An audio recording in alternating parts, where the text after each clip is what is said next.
आज का टॉपिक है tidal hypothesis of James Jeans. James Jeans की ज्वारीय परिकल्पना। ज्वारीय परिकल्पना का प्रतिपादन अंग्रेजी विद्वान सर जेम्स जीन्स सन 1919 में किया था। ये अंग्रेजी ब्रिटेन के थे।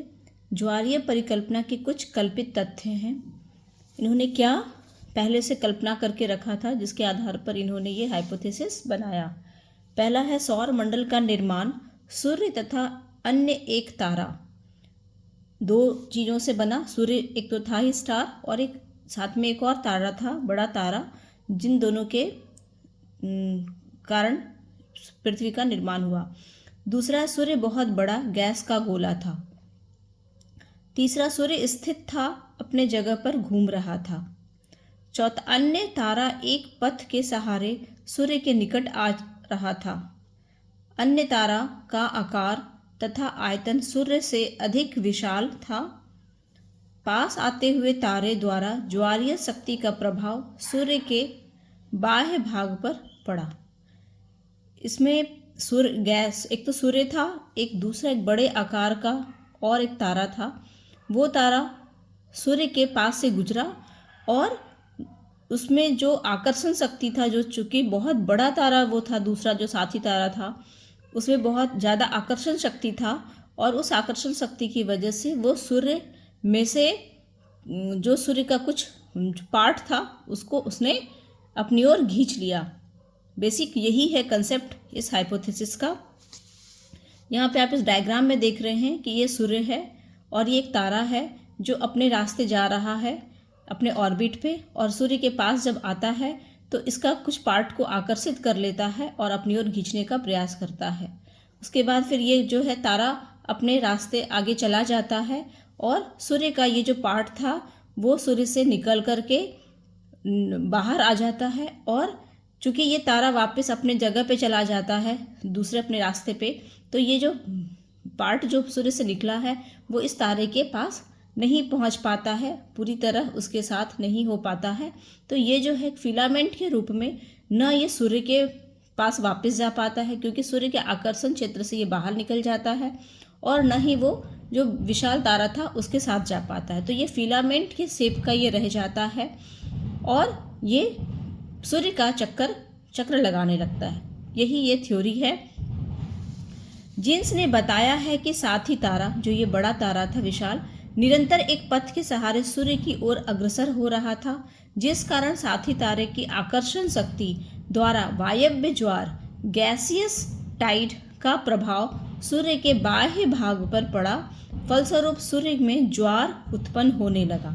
जैसे टाइड में होता है, चंद्रमा के प्रभाव से हमारे यहाँ भी टाइड्स आते हैं दिन में 2 बार, वैसे ही जो है इसके आकर्षण शक्ति से विशाल तारे की वजह से इसमें गैसियस टाइप, क्योंकि सूर्य में क्या था, गैस ही था, हाइड्रोजन हीलियम का बना हुआ है, तो उससे एक गैस का बड़ा मात्रा जो है वो बाहर की तरफ में निकला, ज्वार के रूप में निकला। जब तारा सूर्य से के निकटतम दूरी पर आया तो अधिक आकर्षण शक्ति के कारण हजारों किलोमीटर लंबा सिगार के आकार का ज्वार सूर्य के बाह्य भाग से उठा। सिगार कहते हैं कि वो एक लंबा सा, जैसे होता है ना सेब के, लंबे सेब के, सिगार के सेब का उसमें से पदार्थ निकला। इस सिगार को फिलामेंट कहा गया है। साथ ही तारा का मार्ग अलग होने के कारण यह फिलामेंट से और सूर्य से दूर निकल गया, अतः फिलामेंट भी सूर्य के आकर्षण शक्ति क्षेत्र से बाहर न्यूट्रल पॉइंट हो जाने के कारण यह न तो साथी तारा के साथ जा सका और न ही सूर्य में वापस मिल सका। यह सूर्य का ही चक्कर लगाने लगा। ये था बेसिकली कि ये कैसे इसका फिलामेंट का निर्माण हुआ। इस परिकल्पना के कई साक्ष्य मिलते हैं आज के डेट में। कई ये परिकल्पना में जिन्होंने जो कई हाइपोथेसिस जो जेम्स एंड जीन्स ने किया उसके कई उस तरह के प्रूफ मिलते हैं। पहला, फिलामेंट का आकार कैसा था? यह अधिक लंबा था जिसका मध्य भाग अधिक मोटा तथा दोनों किनारे अत्यधिक पतले होते हैं। फिलामेंट हम लोग देखते हैं बल्ब में होता है, उसका भी यही शेप होता है, आगे और पिछला भाग पतला होता है, बीच का भाग चौड़ा होता है, क्योंकि वो जब आकर्षण से खींच रहा था उसके तत्व को, तो शुरुआत में वो दूर था तो थोड़ा खींचा, फिर जब पास में गया तो और अधिक मात्रा में खींचा, और फिर जाते जाते फिर उसका थोड़ा सा पार्ट खींचते हुए चला गया, जिस वजह से इसका शेप जो है फिलामेंट के शेप का बन गया। दूसरा, ग्रहों की उत्पत्ति ये बताता है, फिलामेंट में शीतलन तथा संकुचन के कारण यह कई टुकड़ों में टूट गया तथा प्रत्येक भाग घनीभूत होकर ग्रह के रूप में बदल गया। ये जो फिलामेंट था ये ठंडा हुआ, ठंडा होके हार्ड हुआ और इसके तत्व घनीभूत होकर के ग्रह का रूप ले लिया। दूसरा, उपग्रह निर्माण, सैटेलाइट कैसे निर्माण हुआ। अब सूर्य के आकर्षण शक्ति के कारण ग्रहों पर ज्वार उत्पन्न होने से कुछ पदार्थ अलग होकर उपग्रह बन गए। यह तब तक बनते रहे जब तक ज्वारीय पदार्थ बड़े आकार वाले थे तथा उनकी केंद्रीय आकर्षण शक्ति अधिक थी। अब क्या हुआ, पहले तो ग्रह बना का निर्माण हुआ, उसके बाद उपग्रह का निर्माण हुआ। जो ये निकला था फिलामेंट वो कैसा था, वो भी गैस के रूप में था। अब उस पर आकर्षण शक्ति किसकी पड़ रही थी, सूर्य की पड़ रही थी। सूर्य के आकर्षण से उसमें भी ज्वार उत्पन्न हुआ और ज्वार उत्पन्न होने से उसका पार्ट जो है वो और छोटे छोटे पार्ट्स में बट गए। जो ग्रह थे उसके पार्ट्स निकल के उसी के ग्रह बन गए और उस उपग्रह बन गए, और उस ग्रह के चारों तरफ ये उपग्रह चक्कर लगाने लगा। और ये कब तक बनते रहा, जब तक कि ये जो ज्वारीय पदार्थ थे वो बड़े आकार के थे और जब उसकी आकर्षण शक्ति अधिक थी। जब ये सब कम हो गया, जब ये ठंडा हो गया, सिकुड़ने लगा, तो ये उपग्रह बनना बंद हो गया। चौथा, ग्रहों का क्रम तथा आकार ये प्रूफ करता है कैसे, फिलामेंट के आकार के अनुसार ही हमारे ग्रह स्थापित हैं। सबसे छोटा बुध, फिर शुक्र, फिर पृथ्वी, मंगल एक दूसरे से बड़े होते जाते हैं। बीच में बृहस्पति सबसे बड़ा है, पुनः ग्रहों का आकार घटता जाता है। अंत में कुबेर अत्यंत छोटा ग्रह है। वैसे कुबेर को बौना ग्रह कर 2006 में मान्यता समाप्त कर दी गई थी। ड्वार्फ प्लैनेट कहते हैं। ये क्वेश्चन आ सकता है आपके ऑब्जेक्टिव्स में। इसमें हम ये डायग्राम जरूर बना के देंगे ग्रहों के क्रम में। ये कैसे बृहस्पति बीच में बड़ा है, तो इधर सबसे नेपच्यून छोटा है, ये बुध सबसे छोटा है। तो ये सिगार के रूप में हमारा जो प्लैनेट है उसका साइज भी उसी सिगार के आकार के रूप में बना है। तो ये प्रूफ करता है कि ग्रहों का क्रम भी वैसा ही है जैसा हमारा फिलामेंट का शेप था। नेक्स्ट है उपग्रहों का क्रम।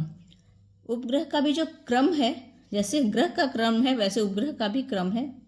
एक ग्रह के यदि कई उपग्रह हैं तो सबसे बड़ा उपग्रह बीच में तथा छोटा किनारे में होता है। अतः ग्रहों तथा उपग्रहों की रचना एक ही प्रणाली द्वारा हुई है। ठीक है। नेक्स्ट है उपग्रहों की संरचना तथा आकार। बड़े जो सैटेलाइट है उसका संरचना और आकार कैसा है। बड़े ग्रह की विशालता के कारण देर से शीतल होने पर इसमें उपग्रहों की संख्या अधिक है छोटे ग्रहों की तुलना में। जैसे कहते हैं ना बृहस्पति और शनि, इसके छोटे छोटे उपग्रह काफ़ी, क्योंकि ये काफ़ी देर बाद ठंडा हुआ। जितना देर बाद ये ठंडा होगा उसमें उतना ज़्यादा तक गैस के रूप में वो रहेगा, और जब वो गैस के रूप में रहेगा तो आकर्षण शक्ति से वो बाह्य आकर्षण शक्ति सूर्य के द्वारा जो आकर्षण शक्ति उसके द्वारा वो उसमें से टुकड़ा निकलते रहेगा। तो जब ठोस हो जाता तो उसमें से नहीं निकलता। इसलिए कहते हैं बड़े जितने बड़े ग्रह हैं उसमें उतनी अधिक मात्रा में सैटेलाइट हैं, और वो सैटेलाइट का साइज भी छोटा होता है। और जो छोटे उपग्रह हैं उसके एक ही दो सैटेलाइट हैं, जैसे पृथ्वी के एक सिर्फ चंद्रमा है, लेकिन उनका साइज बड़ा है।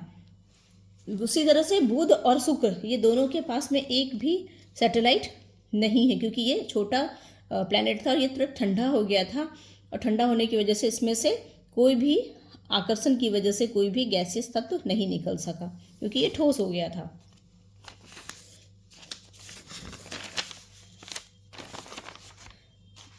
ग्रहों का परिभ्रमण कक्ष। ग्रहों का परिभ्रमण कक्ष किस ऑर्बिट पे ये चलते हैं। ग्रहों के परिभ्रमण कक्ष ऑर्बिट अथवा ग्रह के पथ को सूर्य के कक्ष ऑर्बिट से मेल नहीं खाना चाहिए, बल्कि ग्रह कक्ष को सूर्य कक्ष से एक निश्चित कोण पर झुका होना चाहिए। क्योंकि सूर्य के आकर्षण शक्ति से ग्रह झुक जाता है, यह पूर्णतः प्रमाणित है। चूंकि सूर्य का प्रभाव, सूर्य के आकर्षण का प्रभाव सारे ग्रह पे पड़ रहा था, तभी उसमें से सैटेलाइट बना। तो उसी ढंग से कह रहा है कि जितना सब में कुछ ना कुछ ग्रह में झुकाव होना चाहिए। ये झुकाव किस पर डिपेंड करता है?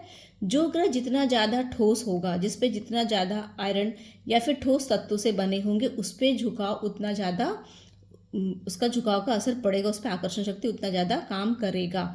जैसे हम लोग यहाँ पे स्टेबल में देख रहे हैं प्रत्येक ग्रह का कोणीय झुकाव कितना है। तो जो जितना हल्का ग्रह है वो उतना कम झुका हुआ। बुध 7 डिग्री, शुक्र 3.5 डिग्री, पृथ्वी 23.5 डिग्री, ये सबसे भारी है, इस वजह से इसका सबसे ज़्यादा झुकाव हुआ है। मंगल 2 degree, Brihaspati 1 degree, Shani 2.5 degree, Arun 0 degree और वरुण 2। जितना दूर गया है उतने आकर्षण शक्ति भी कम पड़ा है, झुकाव भी उतना कम हुआ है। नज़दीक और साइज के हिसाब से इसमें आकर्षण शक्ति की वजह से इसमें झुकाव ज़्यादा हुआ है। ये भी एक इम्पॉर्टेंट क्वेश्चन बन सकता है ऑब्जेक्टिव में। निश्चित वायव्य पदार्थ का आकार, जो निकल रहा है गैसियस बाहर की तरफ जो निकल रहा है, इसका आकार कैसा था?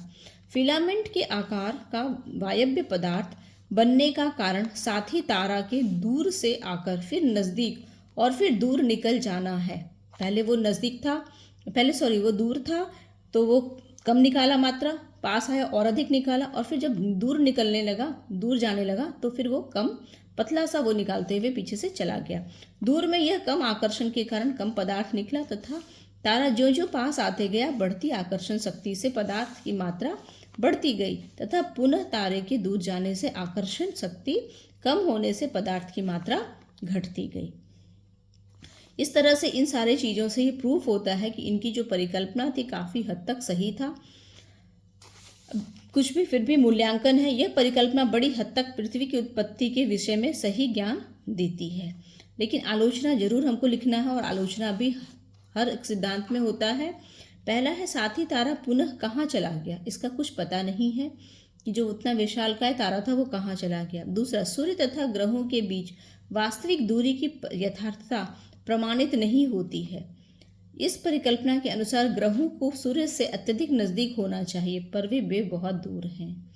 कहते हैं ना कि चूंकि इतना ज़्यादा प्लैनेट पे प्रभाव पड़ा, सूर्य का आकर्षण पड़ा, तभी तो उपग्रह बने, सैटेलाइट। तो जब इतना आकर्षण, इतना प्रभाव, तो नज़दीक होना चाहिए था, बट इतना नज़दीक आज की डेट में दिखता नहीं है। इसका एक कारण और भी हो सकता है कि हमारा ब्रह्मांड का विस्तार हो रहा है।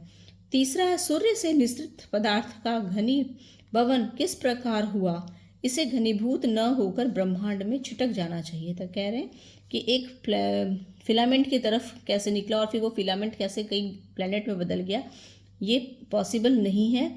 ये आकर्षण की वजह से अगर वो निकला था तो उसको छोटे छोटे टुकड़ों में बिखर जाना चाहिए था, बट ऐसा नहीं बताया है इन्होंने। तो इस तरह से ये जो है जेम्स एंड जीन्स का टाइडल हाइपोथेसिस, ये काफ़ी हद तक पृथ्वी की उत्पत्ति को प्रूव करता है। Thank you.